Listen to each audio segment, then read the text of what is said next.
Mesdames, Messieurs, chers amis, chers collègues, bonjour.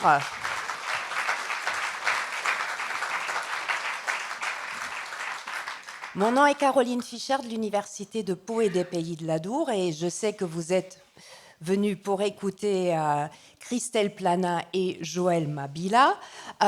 C'est juste pour rappeler très rapidement que l'Université de Pau et des Pays de l'Adour est, depuis le début de cette manifestation, partenaire. Nous en sommes un petit peu fiers et surtout très contents. Et je vous souhaite un excellent moment avec mon collègue Joël Mabila et Christelle Plana qui se présentera.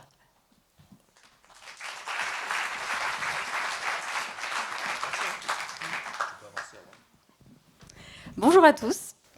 Donc moi, je suis Christelle Plana. Je suis sapeur-pompier professionnel au SDI 64. Je suis également coach et auteur d'un livre qui s'appelle « Le burn-out de l'intérieur, de la chute à la renaissance ». Et je suis venue vous partager mon parcours de renaissance avec Joël. Bonjour, donc Joël Mabila, je suis psychologue. Je travaille à l'Université de Pau et des Pays de l'Adour sur le service de santé au travail et l'espace santé étudiant. Et j'interviens aussi auprès des sapeurs-pompiers du SDI 64, ce qui m'a permis de partager cette expérience avec Christelle, qui est là, que j'ai pu accompagner pendant un certain nombre de temps. Donc c'est sûr que, pour commencer mon propos, c'est sûr que j'avais besoin un peu de cadrer les choses et de comprendre de quoi il s'agissait. Parce que quand on voit burn-out, chute et renaissance, regard croisé, on aurait toujours la facilité ou le réflexe de s'intéresser plus au burn-out. Et donc tout le processus qu'il y a, je ne vais pas vous faire un cours de psychologie, sinon je risque de vous endormir. Ce n'est pas le but. Je vais essayer de ne pas employer de termes techniques non plus, ce n'est pas intéressant. Le but, c'était vraiment de partager et de partir de renaître et comment est-ce qu'on se remet de cette question du burn-out. Voilà. Et donc, j'ai commencé, pour m'approprier un peu le cadre, j'ai commencé donc à aller regarder qu'est-ce que le dictionnaire disait sur renaître. Je suis allé voir le Robert, qui dit... Il définit le renaître comme renaître à la vie, recouvrer la santé, la joie de vivre et de se sentir mieux. Je me suis dit, est-ce que ça décrit ce que j'ai vécu avec Christelle? Non, pas trop. C'est trop centré sur le physique, c'est trop extérieur, trop le comportement. Donc, évidemment, étant psychologue, je suis allé chercher du côté de la psychologie. Et donc, la chose qui me rapproche le plus de renaître, c'est la question de la résilience. Et donc, partant de la résilience et du rebond, je me suis dit, ça peut être intéressant. Mais ce n'est pas encore suffisant parce qu'il manque une dimension. Et par hasard, je suis tombé sur la définition du dictionnaire de la spiritualité d'Adrien Coeur. Je me suis trompé de bouton. Voilà, c'est beaucoup mieux. En spiritualité, l'idée de renaître, c'est qu'il faut sacrifier une partie de soi-même pour renaître. On parle de mort symbolique, sorte de mise à distance de la matière et du corps, condition pour libérer l'esprit. Dans cette perspective, toute progression passe par un abandon, une séparation. Il s'agit de renoncer à ses certitudes, à ses désirs, à ses attachements ou encore à ses jugements pour ouvrir à une autre réalité. Et là, je me suis dit, j'ai trouvé exactement ce qui décrit le process. Parce que, évidemment, lorsque on parle de la question du burn-out et de la chute, on ne peut pas faire, l'économie de passer par ça. C'est vraiment une mort symbolique. C'est vraiment le moment où on va se départir d'un certain nombre de croyances pour pouvoir renaître, pour pouvoir rebondir. Et donc, je me suis dit qu'il était aussi intéressant de partager avec vous ce que moi, de mon point de vue, j'ai pu vivre, j'ai pu voir en tant qu'accompagnant. J'aime pas le terme patient et thérapeute, je préfère dire accompagnant parce que c'est la réalité. je me permets d'accompagner quelqu'un qui me donne ce privilège parce qu'elle est experte d'elle-même et moi, je viens apporter mon petit regard. Et pour commencer, évidemment, il y a la question de l'effondrement. Et vous l'entendrez tout à l'heure, c'est vraiment la partie la plus difficile parce que c'est là où finalement tout ce qui nous a construit, tout ce qui nous a menés à là où nous sommes s'effondre. C'est-à-dire que toutes les vertus, toutes les qualités, tout ce qu'il y a de positif, finalement finit par nous trahir. Et le pire de tout, dans cette trahison, c'est que c'est notre corps qui nous abandonne en premier. Et c'est là où c'est difficile, puisque c'est le corps qui, à un moment, appuie sur le bouton d'alerte, nous bloque, nous fige et nous oblige à nous reconnecter. C'est d'ailleurs intéressant parce que je me disais, finalement, outre le fait que le burn-out soit le trouble de la qualité, c'était aussi un trouble qui, par rapport à notre époque, à nos générations, alors qu'on nous dit hyper connectés, montrait finalement la déconnexion que nous avons avec nous-mêmes. Et donc, une fois qu'on a parlé de la question de l'effondrement, c'est la question de la reconstruction. Et cette reconstruction, évidemment, elle passe par le corps, elle passe par l'énergie qu'il faut y avoir, elle passe aussi par le deuil d'un certain nombre de connaissances, un certain nombre de certitudes. Il faut de nouveau se remettre à l'écoute de soi, à l'écoute de son corps. Il faut passer par les ténèbres, je dirais même la ténèbre, le néant, et de là voir cette lumière, cette étincelle qui jaillit et qui permet la reconstruction. Et donc il faut se remettre à son écoute avec un certain nombre d'incertitudes et se reconnecter à soi. D'abord se reconnecter au corps, puis se reconnecter à ses valeurs. Faire ce travail d'écoute, de patience. Comme j'aime bien le dire, ne rien faire. Et c'est là où c'est terrible.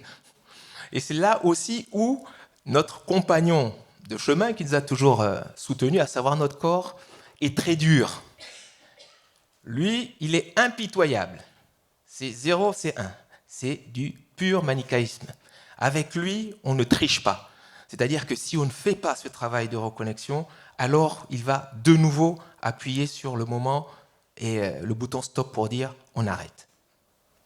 Et quand, enfin, on s'est mis à l'écoute du corps, et que la vie revient, et que l'énergie revient, et que du rien jaillit quelque chose, on peut se mettre à travailler de nouveau sur ses valeurs, sur les croyances limitantes, sur ce qui nous a toujours construit, sur le pourquoi est-ce que nous en sommes arrivés là, sur une véritable renaissance.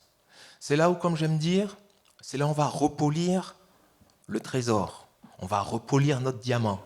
Ce diamant qui a été fêlé, on va essayer de le sculpter pour le rendre encore plus beau. Peut-être que ce sera une fleur, peut-être que ce sera un soleil, peut-être que ce sera une lune. Quelque chose qui nous donne du sens et qui va nous revaloriser. C'est l'idée de dire, à partir de là, il va falloir que je construise de nouvelles valeurs. Il va falloir que j'inscrive la limite. La limite qui jusqu'à présent était totalement désymbolisée, a commencé de nouveau à s'inscrire dans notre corps à travers cet effondrement. Et c'est cette limite qu'il va falloir de nouveau symboliser, intégrer en réajustant l'ensemble des valeurs qui sont les nôtres. Et c'est un temps véritable de reconstruction, de pensée, d'échange, de collaboration, et puis aussi de questionnement au sens un peu spirituel, comme je le disais. Mais n'entendons pas par spiritualité religion ou religiosité. C'est totalement différent. La spiritualité telle que moi je la comprends, je la définis, c'est notre capacité d'être à l'écoute de notre corps et en résonance avec notre environnement. Et c'est pour ça d'ailleurs que dans le burn-out, dans les facteurs de protection, le fait d'avoir une communauté, le fait d'avoir des rapports sociaux, le fait d'avoir ce collectif autour de nous est un facteur de protection. Et donc c'est de cela dont il s'agit. Comment est-ce que je retrouve ma place? Comment je pense cette place? Et comment je remets des valeurs? On va sortir de la valeur travail qui est imminente à l'intérieur, qui est prépondérante, pour la replacer au niveau de la vie et d'un projet de vie. Et enfin, c'est le retour, comme qui dirait, à ce nouvel équilibre, un retour à la vie. Ce retour à l'équilibre, il est intéressant parce que finalement, on a pu ranger sa maison. On va se dire qu'on va imaginer le burn-out ou le processus de burn-out comme étant une dépendance, une maison, on a notre maison et on a une dépendance que l'on a construite à côté. Et finalement, cette dépendance, elle prend de plus en plus de place. Elle prend de plus en plus d'énergie. Elle prend de plus en plus de temps. On est sans cesse à vouloir l'améliorer. Notre fameuse facilité à chercher le perfectionnisme. Sauf que c'est un projet qui est vain puisque la perfection n'existe pas. Oui, c'est facile à dire, mais croyez-moi, c'est difficile à entendre et encore plus difficile à croire. Donc répétons ensemble, la perfection, avec plus de conviction s'il vous plaît. Ah voilà, c'est bien ce que je dis. N'est censée pas exister. Non, elle n'existe vraiment pas. Elle n'existe vraiment pas et ça ne sert à rien de courir derrière. Vraiment. Et donc, on revient à replacer cette dépendance au cœur de la maison. Au cœur de la maison où il y a notre vie de famille, au cœur de la maison où il y a notre vie sociale, au cœur de la maison où il y a nous, en tant que personne. Et c'est là où il faut faire preuve d'un peu d'égoïsme et d'égocentrisme. Ce n'est pas un gros mot, bien au contraire, puisque pour pouvoir aider les autres, il faut d'abord pouvoir s'aider soi. Et c'est quand on revient à cet équilibre, à ce temps, que l'on va pouvoir aussi tester tout ce que nous avons pensé. Parce que les 3 premières étapes, tout ce que ça se fait un peu, en guillemets, en cachette, dans notre intimité. Ça se fait avec la personne qui nous accompagne, peut-être même avec notre entourage qui souffre de tout cela. Et puis revient le moment du retour. Et le retour à la vie, bon, c'est vrai que l'image, elle est jolie, elle est pleine de lumière, on a l'impression que tout est facile et qu'on marche sur l'eau. Que nenni!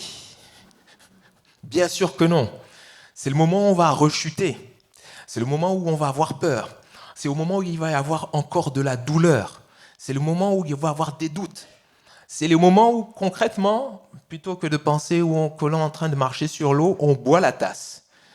Et on la boit bien, voire très bien.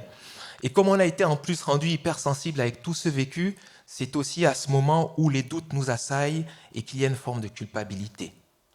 Et c'est là où il faut tenir le cap.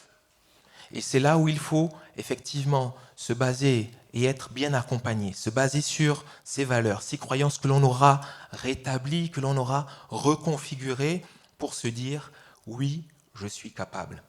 C'est la période et c'est le moment où je pense où, quand le phénix renaît de ses cendres, c'est là où il les rassemble en fait. Il commence à les rassembler et à les mettre.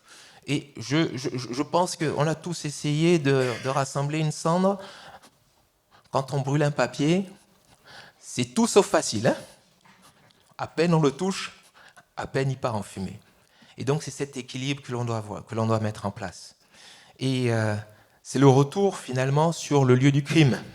Pardon pour l'expression, mais jusqu'à présent le travail, puisqu'on parle que de travail ici, le travail a été le lieu du crime, le lieu de la souffrance, le lieu du trauma, et pourtant il faut y revenir.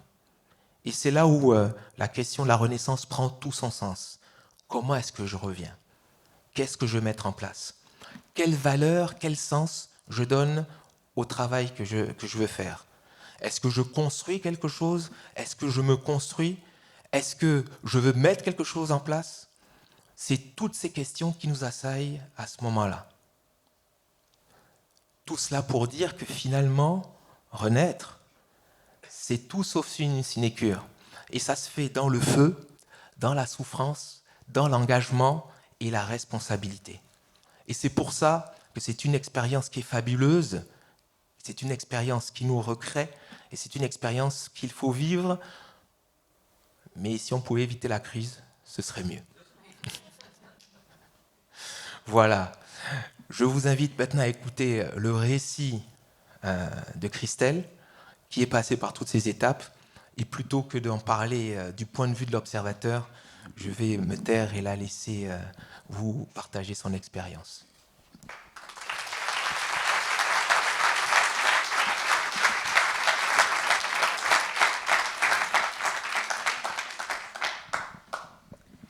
Merci beaucoup Joël pour cette riche introduction. On va pouvoir enchaîner. Merci à vous tous d'être là. Et moi, je suis venue pour vous dire que, et j'en suis désolée, que vous ne savez pas ce que c'est que le burn-out. Parce que sinon, peut-être que vous ne seriez pas là. Et moi non plus d'ailleurs. Pourquoi vous ne savez pas ce que c'est le burn-out? Alors oui, nous en avons tous entendu parler. Les médias, la radio, vous avez peut-être même écouté des podcasts. Vous êtes étudiant ou enseignant sur le sujet de la santé. Vous êtes peut-être même médecin, thérapeute, personnel soignant. Et vous pensez que vous savez ce que c'est le burn-out. Mais alors dites-moi, pour quelle raison faites-vous autant d'heures chaque semaine, chaque mois? Pensez-vous que savoir vous immunise? Alors je les connais, vos excuses, parce que j'ai eu les mêmes. Oui, je suis fatiguée, mais mes collègues ont besoin de moi, le service a besoin de moi. Je ne peux pas faire ça à mes collègues, je ne peux pas leur laisser mon travail. Non, non, vraiment. Je ne peux pas m'arrêter.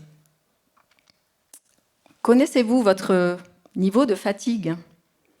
Vos alarmes intérieures quand vous n'en pouvez plus? Quel impact elles ont sur vos émotions, vos comportements? Parce que figurez-vous qu'avec la fatigue, il y a une ligne rouge à ne pas dépasser. Et cette ligne, c'est celle que j'ai dépassée le 4 octobre 2021. Alors à cette époque-là, j'ai 48 ans, je suis sapeur-pompier professionnel au SDI 64 et je m'ennuie un peu sur le poste que j'occupe. J'ai besoin d'air, j'ai envie d'occuper un poste de manager. Ça tombe bien, il y en a un qui se libère dans une entreprise privée où il y a déjà des sapeurs-pompiers professionnels qui travaillent au service de cette entreprise. Et ce poste qui se libère, il a absolument toutes les qualités pour moi, puisqu'il me permet d'être chef de centre de secours des pompiers de cette entreprise, mais également de gérer le PC de sécurité avec l'équipe des SIAP, qui fait quand même une petite équipe de 40 personnes, de siéger au comité de direction et d'être responsable de la sécurité de l'ensemble de l'entreprise. Pour moi, qui suis alors capitaine au SDI 64, c'est un poste absolument inespéré dans ma collectivité. Donc, vous l'aurez compris, je suis hyper motivée, je me prépare comme si j'allais aux Jeux Olympiques et je remporte la médaille. Yes. À mon arrivée, je constate qu'il n'y a aucun responsable sécurité depuis 3 ans. Mon poste est déjà à la contraction de 2 personnes auparavant. Mon adjoint, j'en ai un pour les 2 services. Il a le titre d'adjoint, mais en fait, on ne l'a jamais laissé exercer. 2 sapeurs-pompiers professionnels pleurent dans mon bureau la première semaine. Le directeur a enlevé 2 postes dans le centre de secours avant mon arrivée. Tout le monde croit que c'est de ma faute. Côté du PC de sécurité, les personnels sont esseulés depuis 3 ans et très en colère contre la direction. Quant à moi, je n'ai jamais été chef de service, je n'ai jamais été chef de centre. Je ne suis pas formée et les audits arrivent dans quelques semaines. Même pas peur, et j'y vais. Je me retrousse les manches, parce que là, il y a du travail, et chaque jour, je travaille, je prends connaissance, je réponds aux demandes de la direction et de la DRH quotidiennement, je fais le travail demandé en temps et en heure, je réponds aux besoins de tous mes personnels, et il y a beaucoup de besoins, puisque vous l'avez compris, ils étaient assez seuls pendant 3 ans. Et petit à petit, je me charge de remplir mes missions. Mes journées commencent à s'allonger très sérieusement. Je ne m'en rends pas vraiment compte. Je n'ai pas le temps de me poser dans mes journées. Je n'ai pas le temps de boire, d'aller aux toilettes. Je n'ai pas le temps de respirer. Oh, j'ai du travail, moi. Et ça continue. Petit à petit, je suis stressée, de plus en plus stressée. La marche est tellement haute. Elle est vraiment trop haute, en fait. Mais je ne m'en rends pas compte. Je suis hyper motivée, passionnée par tout ce que j'apprends chaque jour, passionnée par ces équipes qui me font confiance et tous les objectifs que nous avons. Et petit à petit, le stress va devenir chronique, et je vais même en arriver à avoir des expressions et des comportements très agressifs que je n'aime pas du tout. Mais pour l'instant, je n'y vois pas clair. Jusqu'à ce 4 octobre 2021, où tout va changer. Donc ce jour-là, j'arrive à 8h le matin, c'est un lundi. Franchement, moi je trouve que je vais bien. Et je bois le café avec mes gars, on fait le point sur la semaine, le week-end, comment ils vont, est-ce que tout va bien pour assurer l'émission. Et puis je vais dans mon bureau. Et là, je vais vous lire un petit extrait de mon livre.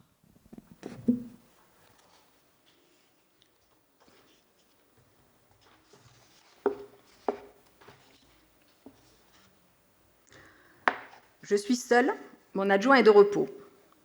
Je m'installe sur mon fauteuil et j'allume mes 2 ordinateurs. Mais là, je ne me doute pas une fraction de seconde de ce qui m'attend. Sur mon clavier trône mon post-it rédigé le vendredi après-midi, sur lequel je note les tâches de la semaine. Une petite to-do list qui permet de savoir où j'en suis dès le lundi matin. Je la lis, puis je regarde mes 2 ordinateurs pour commencer ma semaine, comme d'habitude. Sauf que là, rien. Absolument rien. Il ne se passe rien. Je veux commencer une tâche, mais ma tête est absolument vide. Mon cerveau n'envoie aucun message. C'est le vide sidéral, je ne peux rien faire. Je regarde mes 2 ordinateurs, complètement éberlués, ainsi que mon post-it, mais je suis incapable de réfléchir, ni même de penser. Mon cerveau n'envoie aucun ordre. Je réalise qu'il n'imprime pas ce qui est écrit, qu'il ne le retient pas. Ce que je lis me traverse, mais n'a pas de sens. C'est terrible, les mots écrits ne font pas sens. Je regarde autour de moi. L'espace d'un instant, je ne sais plus où je suis. Je me tourne de nouveau vers mon ordinateur, mais rien ne vient dans ma tête. Je suis perdue. Je suis perdue dans ma tête. Je suis perdue dans la pièce. Je vois du noir. Alors non, je ne perds pas la vue. Je vois bien ce qu'il y a autour de moi, mais sans le voir. Et dans ma tête, il n'y a que du noir. J'ai la sensation que mon corps flotte au-dessus de la pièce. Je perds complètement pied. Le temps s'arrête. J'écarquille les yeux pour mieux voir autour de moi. Je me recentre sur ma chaise et regarde mon corps. Je ne ressens rien de particulier. Enfin, rien de désagréable. En fait, je ne sens plus mon corps du tout. Je suis déconnectée. Je n'ai plus que mes yeux qui voient sans voir et mon cerveau qui n'envoie aucune information. C'est terrible. Soudain, une émotion traverse mon corps. La panique. Je suis terrorisée. Mais cette émotion libératrice me permet de reprendre conscience. Je comprends que ce qui m'arrive est grave, et en même temps ma tête est vide. Aucun mot ne permet de mettre du sens. Mes larmes se mettent à couler sur mon visage. Elles parlent pour moi. Elles libèrent mon corps, mon cœur, mon cerveau.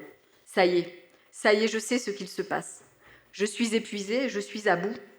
Ça fait quelque temps déjà que je dis régulièrement à mon adjoint que je ne sais absolument pas comment je vais tenir, que ma tête est vide.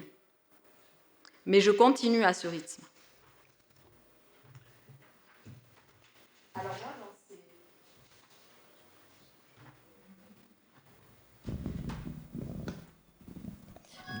Oui. Me concernant, dans les moments très difficiles de ma vie, j'ai pour habitude d'écrire. Et à ce moment-là, j'y vois absolument pas clair. Je ne sais pas ce qui se passe. Le temps s'est vraiment arrêté. Et je décide d'écrire toutes les tâches que j'ai réalisées depuis 2021. Parce qu'en fait, j'ai tellement travaillé que je ne suis même plus sûre, tellement je suis dans le brouillard, que j'ai trop travaillé. J'en arrive même à douter de toutes les heures que je fais depuis 2 ans. Donc je me mets à écrire, donc non pas avec ma mémoire, parce que franchement, je n'en ai plus, mais avec mon calendrier Outlook que je renseigne régulièrement. Et là, je note. Je me rappelle soudain que j'ai fait déjà une liste au directeur l'année d'avant, avec toutes les missions de l'année précédente, parce que déjà je n'en pouvais plus et je me sentais complètement submergée. Je prends connaissance de cette liste et je continue à écrire. Et c'est là que je vais m'apercevoir que toutes les missions que je suis en train d'écrire depuis le début de l'année sont des missions supplémentaires par rapport à celles que j'avais déjà écrites au directeur. Et je n'en pouvais plus, et j'étais déjà submergée. Au fur et à mesure de cette écriture qui me libère, mon corps commence à se figer, se tétaniser, je commence à avoir mal dans la jambe. La crise de sciatique s'annonce, la crise de sciatique est là. En l'espace de 2 heures de prise de conscience de ce qu'il se passe, mon corps se bloque complètement. C'est la première fois de ma vie que je vais quitter le travail à 16 heures. Je refuse que l'on me ramène, je n'habite pas très loin. Et puis surtout, je sais que c'est grave. Je sais que je ne reviendrai pas demain. Quelque chose vient d'exploser à travers moi. Et je ne sais pas ce que c'est. La seule pensée qui va me venir à ce moment-là, quand je quitte le centre de secours, mais comment as-tu pu en arriver là? Je suis vraiment en colère. Je suis vraiment en colère contre moi. Le lendemain, je vais chez le médecin et le verdict tombe. Burn-out, boum. Mais non, mais non, mais non. Je refuse tout. Le verdict, le diagnostic, les médicaments, l'arrêt de travail. C'est hors de question. Moi, en burn-out? Non, mais moi, je sais ce que c'est qu'un burn-out. Non, mais attendez, j'ai une licence de psychologie. J'ai même fait de la recherche sur le stress chez les sapeurs-pompiers à l'Université de Toulouse. Alors, s'il y en a une qui sait ce que c'est le burn-out, croyez-moi, c'est bien moi. Il s'accroche, il résiste, il me connaît bien. Je repars tout de même avec 3 semaines d'arrêt de travail. Et là, il me dit « Tu n'as pas compris, Christelle.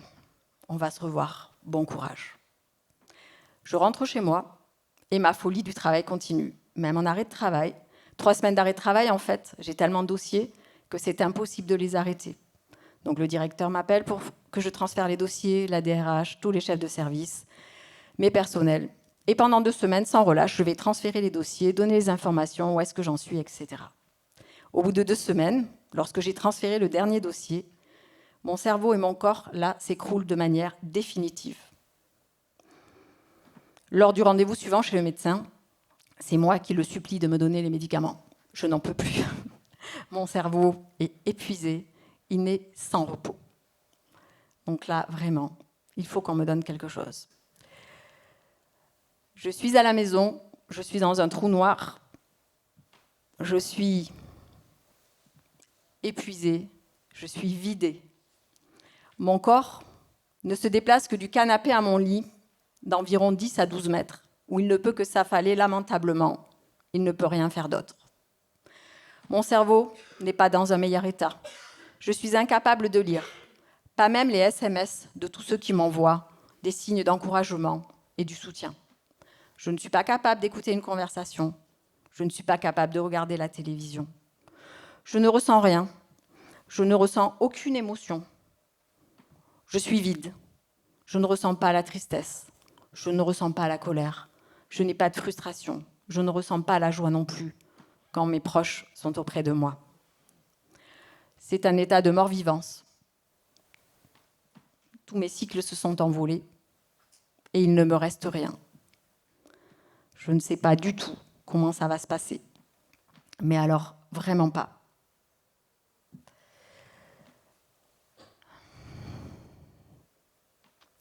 Je ne sais plus qui je suis. Absolument plus. J'ai tout perdu. J'ai perdu toutes mes croyances. Je ne sais plus rien de rien. Toutes mes vérités, elles ont disparu. Mon caractère, ma personnalité, tous mes masques sont tombés. Pire encore, j'ai perdu ma santé. J'ai perdu mon énergie. J'ai perdu ma vitalité. Je n'ai plus aucune relation sociale. J'en suis bien incapable. Sans énergie, on ne va nulle part. Alors, je sais que la situation est grave. Mon cœur bat et c'est tout. Je suis en vie, mais je n'ai plus de vie. Je ne sais pas ce qui va se passer et je ne sais absolument pas comment je vais m'en sortir. Les jours passent. Que faire? Alors je décide d'attendre que mon énergie revienne. Je décide d'attendre que la fatigue s'envole. Et je passe beaucoup de jours à attendre. Pourtant, j'en ai eu des signes de ce corps. Qu'est-ce que j'ai eu comme signe qui me disait « Je suis fatiguée, Je suis épuisée, vraiment. Mes collègues aussi m'avaient averti. Mais vous êtes encore là, capitaine. Mais que faites-vous encore là? Venez, on va vous faire une pause, on a fait un gâteau. Venez partager ce temps avec nous. Pourquoi je n'ai pas entendu? Pourquoi je n'ai pas compris? La première raison, alors il m'a fallu déjà beaucoup de séances chez Joël pour trouver pourquoi je n'avais pas compris, pourquoi je n'avais pas entendu. Ça pourrait paraître simple aujourd'hui quand je vais vous le dire, mais croyez-moi, ça m'a valu des semaines de réflexion et d'introspection. La première raison, c'est que je suis tellement motivée et passionnée par ce travail que je suis bien décidée à aller au bout. Je suis engagée à 2000%. Et puis, il y a aussi le fait que je suis une dure au mal. Tu as mal, c'est pas grave, tu continues, tu vas voir, ça va passer. Et c'est vrai, ça passe toujours. La douleur n'est qu'une information. Oui, mais quelle information? Une information que je ne savais pas traiter. Une information que je n'ai pas pris en compte. Alors maintenant, il va falloir s'en sortir. Il y a un dernier signe que j'aurais bien aimé entendre avant la chute. Il y en a même deux, ce sont les deux plus importants. Et je vous les livre aujourd'hui. Ne plus récupérer après un week-end à faire rien est absolument anormal. Après 3 semaines, être épuisé au bout de 5 jours, ça l'est encore plus. Et se mettre à pleurer sans raison alors que tout va bien, c'est aussi un signe. Je vous invite à les retenir. Et maintenant, que faire? Je suis chez moi et j'attends. J'attends que l'énergie revienne. J'attends que la fatigue s'en aille. Mais franchement, ça ne fonctionne pas. Ça ne fonctionne absolument pas. Et un matin, après 6 mois, lumière. Mais qu'est-ce que tu fais là? Mais tu vas rester encore longtemps allongé là? Mais qu'est-ce que tu fous? Mais tu vois bien que ça ne marche pas. Tu attends, mais rien ne revient. Tu vas rester là longtemps. Ah oui, je sais. Oui, c'est confortable, ta famille est là, tu as du soutien de tes gars, les gens sont là pour toi, tu es là, tranquille. En plus, c'est pas de ta faute. Ils sont tous d'accord pour dire ce n'est pas de ta faute. Ce travail, c'est pas toi. Super. Oui, mais enfin, là, on voit bien que c'est pas confortable. Je stagne, il ne se passe rien. Et ce jour-là, c'est la plus belle prise de conscience du début de la fin de ce trou noir. Je me comporte depuis le début comme une victime. Ce n'est pas de ma faute. Alors j'attends et je ne fais rien. Sauf que la vie, ça ne marche pas comme ça. Mais ma pauvre fille, mais bouge-toi. Mais sinon, tu vas rester là longtemps. Et puis tu vas faire comme les autres. Tu vas y rester 4 ans, 5 ans, 7 ans, 10 ans. Alors là, pas question. Et ce jour-là, je prends la responsabilité de partir vers ma guérison. Moi et moi seule. Et pour cela, je vais monter une équipe. Parce que cette machine, elle n'est pas facile à redémarrer. Vous avez vu, ça fait 6 mois que j'attends, il ne se passe rien. Donc mon combo gagnant, comme je vous l'indique ici, c'est bien sûr le soutien de mon mari, de ma famille, mais c'est aussi le soutien du psy, Joël, qui m'a permis d'aller explorer mes blessures, explorer mon passé. C'est un peu un travail d'introspection, de retour sur soi. On va un peu déterrer les cadavres. On libère et ça fait du bien. J'ai aussi pris un coach, parce que le coach vous permet de revenir vers l'avenir, de vous tourner vers l'avenir, d'explorer mes talents, mes croyances limitantes, et de me redonner des objectifs. Et puis une activité bien-être, tranquille, qui se résume à quelque chose qui est devenu très important pour moi aujourd'hui dans ma vie, c'est aller marcher. Donc à ce moment-là, je marche comme une tortue et je fais quelques mètres avec mon chien, mais ça me fait beaucoup de bien. Et puis il y a aussi l'art-thérapie, qui va me permettre de libérer ma colère, libérer mes émotions. Je décide que chaque jour, je veux faire un pas vers mon bien-être. Ça, c'est mon objectif. Un jour, un pas, ou pas. Et puis ensuite, je décide que dans 1 an, jour pour jour, je veux reprendre le travail. Je ne sais pas du tout comment je vais faire ça, mais je décide ça. Au bout de quelques semaines, je sens que je vais mieux, à titre personnel, Et donc, j'exprime à mon chef que je voudrais commencer à travailler sur mon retour au travail. Je sais que je ne suis pas encore prête, mais je me dis que également le fait de retravailler ce sujet va me permettre d'aller vers la reprise du travail. On fait une première séance, il me propose son aide, qui est bienvenue parce que je n'ai aucune clarté sur le sujet professionnel. J'envisage de reprendre, mais je ne sais ni quand, ni quoi, ni comment, même si j'ai très envie de reprendre au même endroit, parce que ça me paraît facile. Et nous faisons une première séance. Surprise, au bout de cette première séance, je me sens très mal très vite. J'ai des alarmes dans ma tête, et en 1 heure de temps, je me vide de mon énergie. Je ne sais pas ce qui se passe, mon corps est secoué d'une douleur incroyable. Mon chef s'en aperçoit, et il est extrêmement bienveillant. C'est quelqu'un avec qui j'étais en parfaite sécurité, que je connaissais depuis des années. Et il me dit, écoutez, on va arrêter la séance, Christelle, parce que je sens que quelque chose ne va pas. Effectivement, quelque chose ne va pas, mais moi non plus, je ne sais pas ce que c'est. Et c'est en rentrant chez moi, dans la voiture, que je m'aperçois que j'étais en train de revivre l'événement. Je suis revenue pour la première fois au travail, et mon corps était secoué, il revivait cet événement si désagréable que j'avais vécu. Et ça y est, je sais, je mets un diagnostic, je suis atteinte du syndrome de stress post-traumatique. Franchement, j'aurais pu mal le prendre, mais je trouve que c'est génial, parce que si je le sais, je peux le traiter. Et ça veut dire que j'avance. Et là, je contacte Émilie Labourdette, qui est ma thérapeute qui travaille sur les fascias, et en 2 ou 3 séances, elle me débarrasse de cela. Et ça, c'est vraiment génial, parce que je vais pouvoir vraiment préparer sereinement mon retour au travail. Parce que je considère que la guérison se poursuit au travail. Alors, la préparation se poursuit. Je comprends très vite que je ne vais pas pouvoir reprendre sur ce poste. Pourquoi ? D'abord parce que j'ai un veto de Joël qui dit « les mêmes causes produisent les mêmes effets, hors de question que tu repartes sur les mêmes schémas à temps complet. » Ok, je n'avais pas du tout vu ça comme ça, moi. Je ne sais même pas ce que c'est que reprendre à 50%, j'ai toujours travaillé à 100%. Le médecin est d'accord avec lui, donc je suis bloquée. Je comprends très vite que si je veux reprendre le travail, je vais devoir le reprendre autrement. Et je comprends encore plus vite que je ne vais pas pouvoir rester sur ce poste-là, dans ces conditions-là. Si vous vous rappelez bien ce que je vous ai dit, c'était quand même le poste de ma carrière qui regroupait tellement de missions, tellement intéressantes. Et je prends la décision de lâcher ce poste.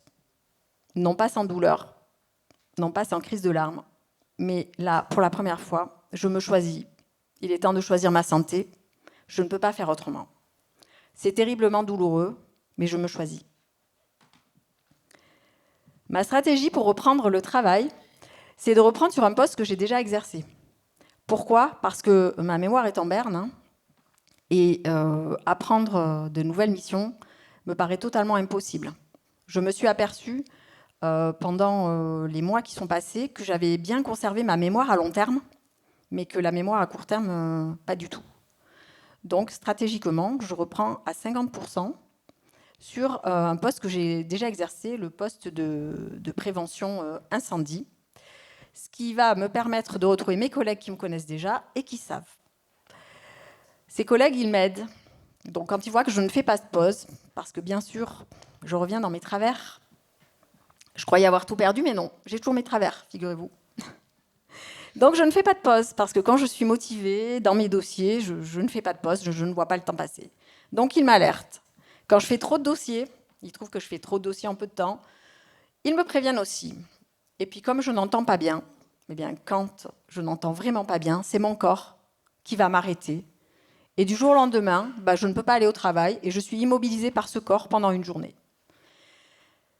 Il va me falloir plusieurs leçons du corps pour comprendre que je dois vraiment changer mes comportements face au travail. Ça, c'est vraiment la leçon. Ce burn-out, ça a été pour moi une épreuve de l'acceptation. C'est extrêmement difficile de ne pas savoir combien de temps ça va durer. C'est extrêmement difficile de se rendre compte qu'il n'y a pas de durée officielle d'une personne à l'autre. Ce n'est jamais pareil. C'est extrêmement difficile de me voir être devenue aussi lente, aussi incapable de tellement de choses. c'est tellement difficile de voir que tout ce qui avait marché pour moi dans ma vie avant ne fonctionne plus du tout aujourd'hui. Et c'est encore plus difficile d'accepter que personne ne sait comment faire et que chaque chemin est unique et que je dois faire mon chemin, même si je suis accompagnée. C'est vraiment très difficile.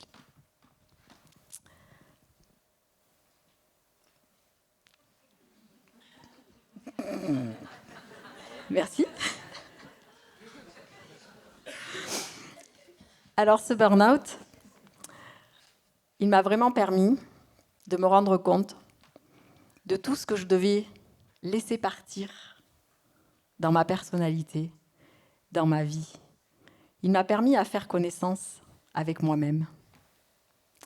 Il m'a permis de tester tellement d'outils, parce qu'il a fallu travailler la partie cognitive, la mémoire, le corps, l'énergie qui ne revenait pas, qui a pris énormément de temps à revenir, et tant d'autres choses. Le sommeil, qui lui aussi était parti et qui a mis beaucoup de temps à revenir. Donc j'ai testé énormément de méthodes, de thérapies, en tout genre. Mais j'ai beaucoup appris. Aujourd'hui, j'utilise essentiellement 3 méthodes. Donc j'utilise au quotidien la technique d'optimisation du potentiel. C'est basé sur de la préparation mentale. J'utilise également, pour aller bien au quotidien, la respiration et également la méditation de pleine présence qui agit directement sur les fascias. Et là, je vous propose un petit exercice que je fais tous les matins qui s'appelle la météo du jour. Donc je vous propose de vous lever et de le faire avec moi. C'est un petit exercice qui apprend à se connaître et surtout à s'écouter. Donc je vous propose de fermer vos yeux, d'inspirer par votre nez et d'expirer par votre bouche calmement. On va faire ça 3 fois. Ça va vous permettre de prendre un peu de distance avec l'énergie et l'excitation de ce magnifique salon du livre. Donc une fois que vous avez inspiré et expiré 3 fois, vous allez porter votre regard à l'intérieur de vous et vous allez me suivre. Donc je vous propose de porter votre regard sur votre tête, sur vos yeux, votre bouche, votre nez, vos oreilles, l'arrière de votre tête. Essayez de voir ce que vous ressentez. Ressentez-vous des picotements, des tiraillements? Est-ce que ça serre? Est-ce que c'est détendu? Et puis on va descendre tranquillement, toujours en respirant calmement, le long du cou et de la nuque. Et on va laisser glisser notre regard sur nos épaules, comme une caresse, le long de nos bras, nos coudes, nos avant-bras, nos mains jusqu'au bout de nos doigts. Que ressentez-vous?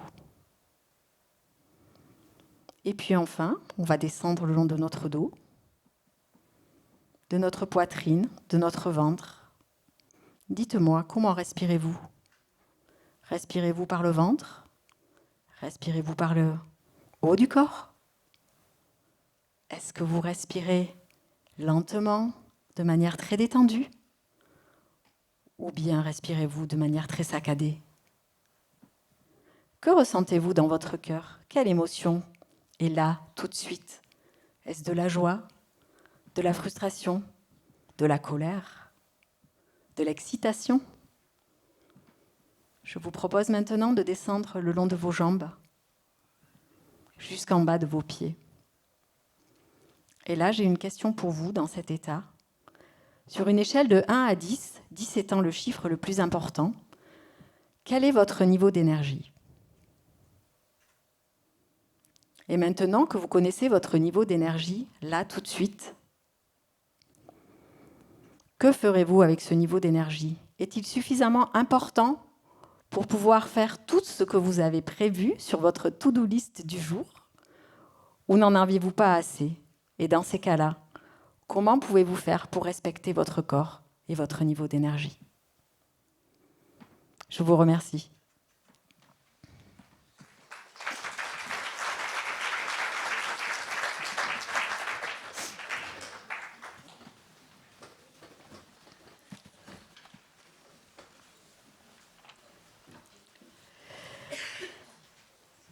Le burn-out a été un cadeau dans ma vie, un révélateur d'absolument tout de moi. Aujourd'hui, je ne me traite absolument plus de la même manière. Je me respecte, je me reconnais et je m'aime. Mon énergie, c'est ma plus grande richesse. Je ne l'accorde plus pour tout le temps, ni à tout le monde. Je ne suis pas devenue égoïste. Je suis devenue respectueuse de moi-même. Et ça, c'est la chose la plus importante. Je me traite comme une princesse. Je vis au présent.